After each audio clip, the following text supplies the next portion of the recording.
Yun o. Yan o. Naisipan namin ni Mrs. na mamasyal kahit paano. May pinuntahan lang kami dyan malapit sa lugar na yan. Kaya sabi namin, what if kung dumaan tayo dito? Yan. May masyal kami kahit paano. Palabas na kami niyan mga boy. Syempre, kahit paano, sobrang busy ni Mrs. at weekend na siya umuwi. At tayo rin naman, busy rin naman tayo sa pag-aalaga ng ating mga chikiting at sa mga ating mga pets.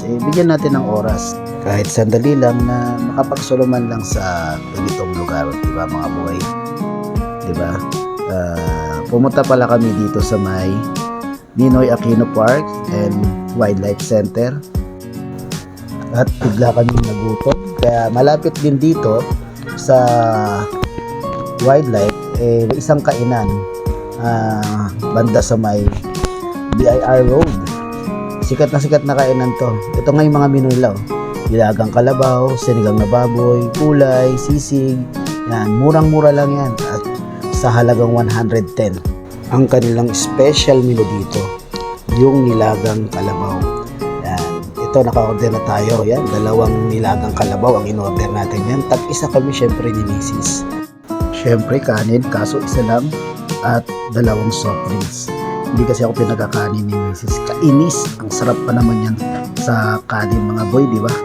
Yan, dadali natin yung listahan doon sa loob para maihanda yung ating mga order ng mga nagsiserve. Ayan na. At ayan na po yung kanin. Nakalagay na dyan. Yun o, nakita niyo yung mga yan. Yan yung nilagang kalabaw. I-serve na natin kay Mrs. ang kanin. Ayun o, tinatakal na yung unang first bowl natin na order. Yun, ang sarap. Okay, dadalhin natin kay Mrs. yung unang bowl natin at kukunin natin yung pangalawang bowl natin.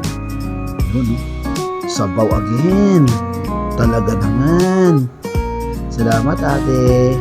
Nakita niyo yung Bagyo pechay na yan o pechay Bagyo. Half cook lang yan, kaya napakasarap niyan. Malutong-lutong pa habang kinakain, diba? Syempre, kukunin na natin yung 2 soft drinks natin. Syempre, kailangan may soft drinks yung mga ganyang ulam na napakasarap, diba? Syempre, kuha mo tayong kutsara para malasap natin yung sabaw ng nilagang kalabaw natin. Syempre, alam na yung kulay pula na yan. Lagyan na ng sausawan. Yun ang pinakamatindi doon, diba? Lalong magpapasarap ng nilagang kalabaw yung kalamansi at sili. Kukuha na tayo ngayon. Isa lang yan, syempre para lang sa akin.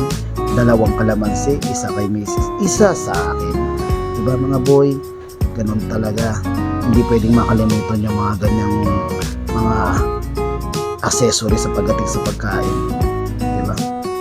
Nalagay natin dyan muna at pupunta tayo doon. Gusto kong patunayan sa inyo na talagang legit na madalas kami kumakain ni Mrs. dito.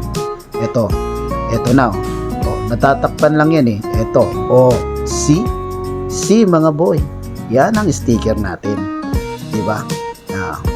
Matagal na yan dyan mga boy. Sabi ko sa inyo, madalas talaga kami kumakain dito ni Mrs. nang pag sinusundo ko siya, galing siya ng terminal ng Cubao, galing ng Pangasinan. Ayan o, tingnan nyo mga boy, tingnan nyo ang sabaw. Yun o, kinalukay pa o, talagang nilabas yung mga laman o. Grabe mga boy. See, mainggit kayo sa mainggit. Yan, hindi pa nakontento si Mrs. Umorder pa ng dinakdakan. Talaga naman, yan o, isang kawan ng dinakdakan. Diba? Ganon talaga katindi. Lalaki ng mga kaldero dito. Yan nga pala, nag-order pa si Mrs. ng panay-bagong order, pero take out na. Syempre, sabi niya, para sa mga bata. Talaga naman ang Mrs. ko, no? Hindi talaga niya makakalimutan ng mga bata. Nakokonsensya pag di natitikman ng mga bata yung mga kinakain ng mga bata. Yun o, yan, sinigang na baboy yan mga boy. Malupit yan. Yan. Salamat ate. Pinadagdagan natin ng sabaw yan. Yan si Mrs. Kuyang tinatapos ng pagkain niya. Huwag ka magmadali, man. ubusin mo yan lahat, di ba? Marami kumakain dito mga boy, lalo pag tanghali. Kaso bago magtanghali pa yan, kaya swerte namin. Dahil pag mga tanghali talaga, napakaraming tao.